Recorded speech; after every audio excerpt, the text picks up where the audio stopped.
하나님의 말씀 에베소서 2장 4절에서 7절 말씀입니다. 에베소서 2장 4절에서 7절.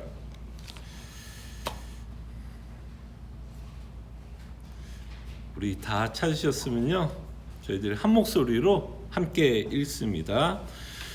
긍휼이 풍성하신 하나님이 우리를 사랑하신 그 큰 사랑을 인하여 허물로 죽은 우리를 그리스도와 함께 살리셨고 너희는 은혜로 구원을 받은 것이라. 또 함께 일으키사 그리스도 예수 안에서 함께 하늘에 앉히시니 이는 그리스도 예수 안에서 우리에게 자비하심으로써 그 은혜의 지극히 풍성함을 오는 여러 세대에 나타내려 하심이라. 아멘. 인간은 언제 가장 행복할까요? 인간은 언제 가장 만족할까요? 또는 인간은 언제 가장 기쁠까요? 여러분들은 언제 가장 행복하십니까? 언제 기쁘세요? 또는 언제 만족되십니까? 아마 이 질문에는 여러 가지 답이 있을 거라 생각을 하지만 한 가지 우리가 이 질문에 대한 답은 이렇게도 말할 수 있을 것 같아요. 누군가가 나를 사랑할 때, 누군가가 나를 사랑할 때, 또 누군가가 나를 인정해 줄 때, 우리는 가장 행복하고 만족하지 않나 생각을 해 봅니다. 이 말이 좀 설득이 안 되면 이걸 좀 반대로 이야기하면 더 좀 설득이 되지 않을까 생각을 해 봅니다. 누군가 여러분들을 무시할 때 기분이 어때요? 또는 누군가가 여러분들을 미워한다라고 생각할 때 기분이 어때요? 어때요? 기쁘던가요? 열받던가요? 마음이 불편하던가요? 누군가가 나를 미워한다라는 이야기를 들을 때, 누군가가 나를 무시한다라고 생각할 때, 또는 내가 혼자라고 생각이 들 때, 내가 외톨이라고 생각이 들 때, 사실 우리의 마음은 굉장히 불편합니다. 만약에 이 느낌을 여러분들이 아신다면 사실 이거의 반대가 뭐라 그랬죠? 아까 좀 전에 누군가가 나를 인정해주고 누군가가 나를 사랑해주고 누군가가 나를 좋아한다면 아까의 감정에 반대되는 감정을 우리는 가질 겁니다. 그만큼 인간은 사랑받기를 참 좋아하는 본성을 갖고 있는 것 같아요. 그렇기 때문에 누군가가 나를 무시한다면 그게 굉장히 기분이 안 좋은 거겠죠. 그죠? 그래서 우리는 누군가가 나를 사랑한다고 했을 때 우리는 참 만족을 느끼게 되고 행복해집니다. 그게 아마 연애 감정이 아닐까요? 우리 연애한 지 너무 오래됐고 그래서 남 얘기하는 것 같이 들릴 것 같아서 좀 와닿지 않을 수도 있지만 참 우리는 그런 연애 스토리 또는 연애하는 드라마 또는 영화를 보면서 우리에게 설렘을 주는 건 그 서로 사랑하고 있는 모습을 봤을 때 우리 안에 설레임을 느끼게 되는 것을 보게 됩니다. 그럴 때 우리는 또 이 사랑은요, 이 대상도 중요한 것 같아요. 누가 나를 사랑하느냐도 굉장히 중요해요. 누가 나를 사랑하고 있느냐에 대한 만족도 있지만 사실 또 누가 나를 사랑하느냐에 따라서도 참 기분이 좋을 수도 있고 나쁠 수도 있는 게 인간인 것 같아요. 이렇게 한번 얘기해보죠. 여러분들이 누가 되게 싫어요. 그 사람 되게 싫어. 근데 그 사람이 나를 좋아한다라고 하면 그렇다고 기분이 좋아지는 건 아닌 것 같아요. 그죠? 내가 저 사람 싫은데 저 사람 날 너무너무 좋아해. 그렇다고 우리가 기분이 좋아지는 건 아닌 것 같아요. 그렇다면 또 반대로 얘기하면 내가 누군가를 짝사랑하고 있는데, 그죠? 내가 짝사랑하고 있는데 언젠가 내가 짝사랑했던 그 사람이 그도 나를 좋아한다라는 것을 확인하는 순간 또 그 사람은 상당히 기분이 좋아질 거라고 우리는 상상해 봅니다. 남녀 관계에서 우리가 보게 되는 것 같아요. 그래서 우리는 누군가에게 사랑을 받는 것도 굉장히 중요하지만 누가 나를 사랑하고 있느냐에 따라서도 기분이 좋아질 수도 있고 나빠질 수도 있는 것 같습니다. 자, 근데 오늘 본문을 통해서 누가 나를 사랑하고 있느냐라고 성경은 말씀합니다. 그토록 우리는 사랑받기를 원하는 존재이고 그 사랑받는 것 때문에 우리는 참 만족을 하면서 살아간다면 오늘 본문을 통해서 누가 나를 사랑하고 있는지에 대해서 말씀을 합니다. 누가 우리를 사랑해요? 하나님이 우리를 사랑하고 있다라고 말씀을 합니다. 근데 그 사랑을 사도 바울은 이렇게밖에 표현을 못했던 것 같아요. 그 사랑을 어떻게 표현하냐면 큰 사랑. 아마 이 하나님이 우리에게 베풀어 준 사랑을 표현할 수 있는 단어가 없었던 것 같아요. 그저 사도 바울이 표현할 수 있는 이 사랑의 무게는 컸다 라고밖에 표현을 못했던 것 같아요. 어떤 단어도 하나님이 우리에게 베풀어 주신 그 사랑의 양을 담을 수 있는 단어는 없는 것 같아요. 그때 사도는 우리가 큰 사랑을 인하여 라고 표현합니다. 자, 그럴 때 우리가 맛보는 하나님의 큰 사랑은 어떤 사랑이죠? 이 하나님이 큰 사랑, 내가 정말 하나님으로부터 너무나 큰 사랑을 받고 있다는 걸 우리는 어떻게 알아요? 그때 사도는 이렇게 말합니다. 그 큰 사랑을 우리는 어떻게 하냐면 허물로 죽은 우리를 살리셨다라고 말합니다. 그래서 여러분들이 에베소서 2장부터 읽어보시면 사도 바울은 2장 1절을 어떻게 시작하죠? 허물과 죄로 죽었던 우리. 근데 참 재미나는 건 우리의 존재를 언제부터 알기 시작하는 줄 알아요? 여러분과 제가 어떠한 존재인지를 언제부터 알기 시작하는 줄 아세요? 이 하나님의 사랑을 받았을 때. 그 하나님의 사랑을 받았을 때 내 자신이 얼마나 연약한 자이고 얼마나 큰 죄인인 것을 깨닫게 됩니다. 그 큰 사랑을 인해서 그때부터 우리는 깨닫기 시작하는 게 정말 나는 허물과 죄로 죽었던 자였구나. 그 허물과 죄로 죽었다는 것을 여러분과 제가 어떻게 인정하게 되는 줄 알아요? 여러분과 제가 허물로 죽었다는 걸 언제 인정할까요? 어떻게 인정하게 될까요? 그것은 여러분들이 지금 하나님의 큰 사랑을 받으면서도 여전히 우리는 뭘 하면서 살죠? 죄를 짓고 살아갑니다. 사랑을 받고 있다는 걸 알면서도 죄를 져요. 그럼 그 전에 어땠을까요? 그 전에는 우리가 그 사랑을 모를 땐 하나님 앞에 우리가 죄를 짓고 있다는 것조차도 알지 못하면서 살아갔다는 겁니다. 그래서 우리는 그 큰 사랑을 무엇을 통해서 깨닫게 되냐면 정말 내가 하나님께 큰 죄를 지었다는 걸 깨닫는 데서부터 하나님의 큰 사랑을 맛보기 시작합니다. 참 재밌죠? 하나님의 사랑을 알고 싶으면 내가 하나님께 얼마나 큰 죄를 지었는지를 깨닫는 것과 그것은 비례합니다. 같이 가요. 내가 죄인이라는 사실과 하나님의 사랑을 아는 것은 같이 간다는 거예요. 같이 갑니다. 허물로 죄로 죽었던 우리를 하나님께서 살리셨다. 그때 그 큰 사랑은 어떻게 나타나죠? 허물과 죄로 죽었던 우리를 위해서 몇 가지를 좀 생각해 봅시다. 하나님의 큰 사랑이 어떻게 나타났어요? 첫째, 우리를 구원할 계획을 세웠다라는 거. 그죠? 구원을 계획했다라는 것. 그리고 그 사랑이 또 어떻게 나타나요? 그 구원을 이루시기 위해서 독생자를 보내주셨다라는 것. 그리고 그 큰 사랑이 어떻게 나타나요? 복음서를 통해서 예수님의 생애가 우리를 향한 사랑을 확증하십니다. 복음서에서 예수님이 당하셨던 고난, 멸시, 모욕, 십자가. 그리고 그 십자가에 죽으시면서 예수님은 우리가 마땅히 받아야 할 심판을 받으셨습니다. 우리가 받는 가장 큰 심판은요, 육체적인 심판이 아닙니다. 예수님이 십자가에서 죽었을 때 가장 괴로웠던 게 뭐였을 거라고 생각하십니까? 육체적인 아픔이었을까요? 사람들에 대한 멸시였을까요?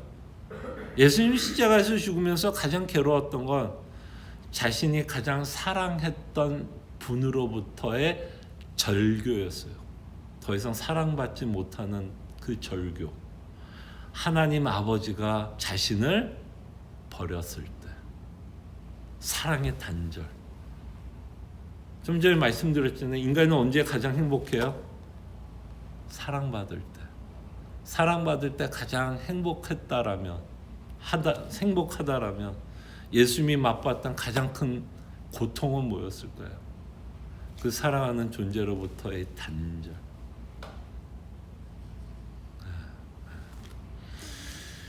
그 십자가를 지셨던 예수님을 통해서 우리는 뭐를 알아요? 나 같은 죄인을 위해서 예수님이 이렇게 죽으셨단 말이야. 그게 사도 바울이 말하고 싶었던 뭐예요? 큰 사랑. 그리고 그 큰 사랑은 여전히 우리가 맛보게 되는데, 아까 좀 전에 말씀드린 것처럼 여전히 우리는 죄를 지어요. 그럼에도 불구하고 하나님의 큰 사랑은 어떻게 나타나냐면 오래 참음으로 여전히 우리를 용서하고 있다라는 것. 여전히 죄를 짓고 있음에도 불구하고 우리의 구원이 없어지지 않고, 우리가 여전히 하나님 앞에 죄를 지음에도 불구하고 여전히 천국은 우리가 소유한 자로 살아가게 되고 영원히 하나님의 나라에서 살아갈 것을 약속하고 있는 것. 저는 사도 바울은 이거를 큰 사랑이라고 말씀합니다. 그럴 때 사도 바울의 언어를 표현하자면 단지 우리는 죄의 용서로 끝나지 않았다라고 말씀합니다. 하나님께서 우리에게 베푸신 사랑은 그저 죄의 용서만이 아니에요. 하나님의 큰 사랑은 죄의 용서로 말미암아 우리가 받을 복을 말씀합니다. 죄를 용서하는 건 하나님이 우리에게 주시려고 하는 복의 시작일 뿐이에요. 시작일 뿐입니다. 우리는 정말 죄의 용서하심이 마치 하나님이 주시려고 하는 복의 끝이라고 생각할 수 있지만 복의 시작입니다.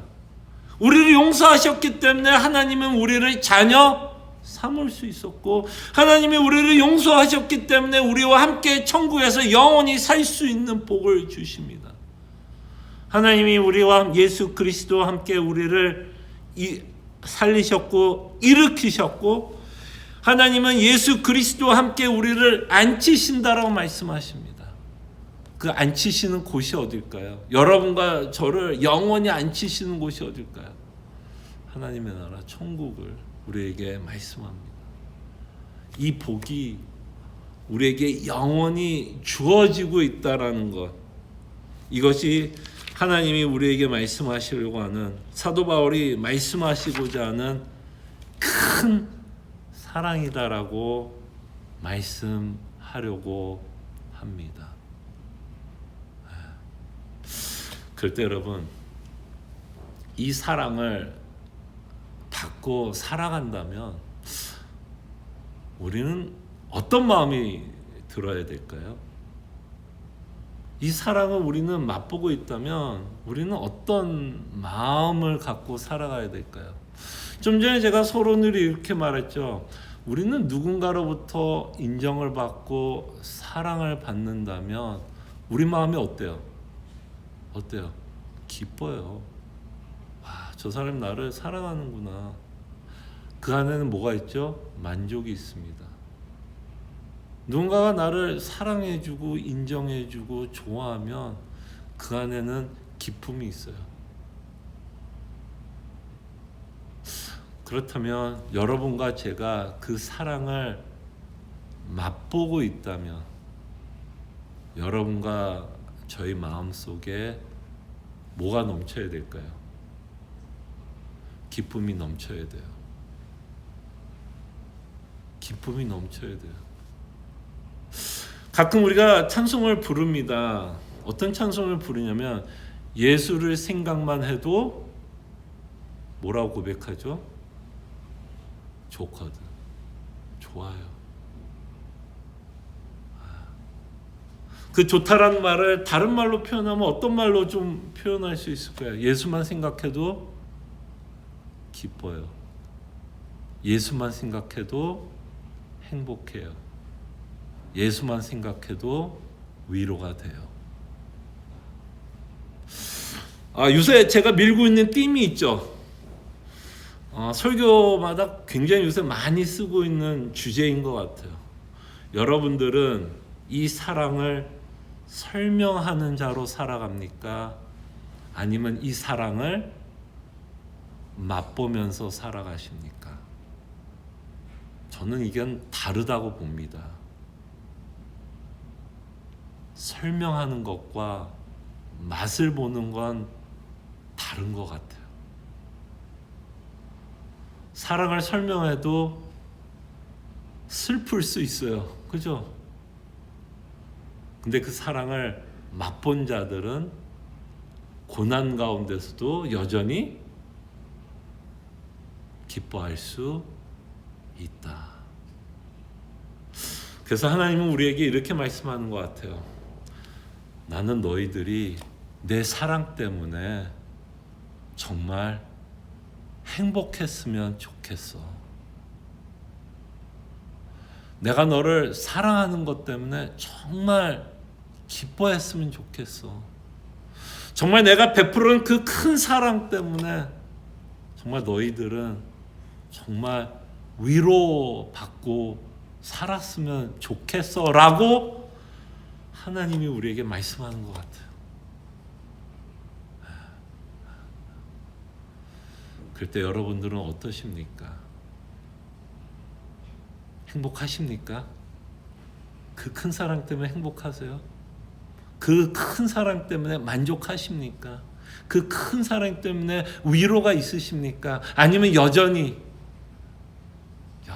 다른 것에 기쁨을 찾으려고 해요?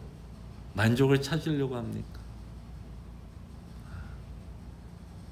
정말 우리의 행복은 사랑을 받을 때 행복합니다. 그럴 때 천지를 지으신 하나님이 여러분들을 사랑하고 있다라는 것 때문에 우리 안에 참된 행복과 기쁨과 격려가 위로가 넘쳤으면 합니다. 아멘. 그래서 이 시간 우리 정말 기도합시다. 정말 기도합시다. 허물과 죄로 죽었던 우리를 하나님은 사랑하셔서 독생자 예수님까지 보내주셨다라는 그 기쁨을 갖고 살아갈 수 있도록 기도하고, 예수님이 복음서를 통해서 보여줬던 그 인생이, 그 고난이 우리를 너무나 크게 사랑하고 있다라는 증거라는 걸 믿을 수 있도록, 그래서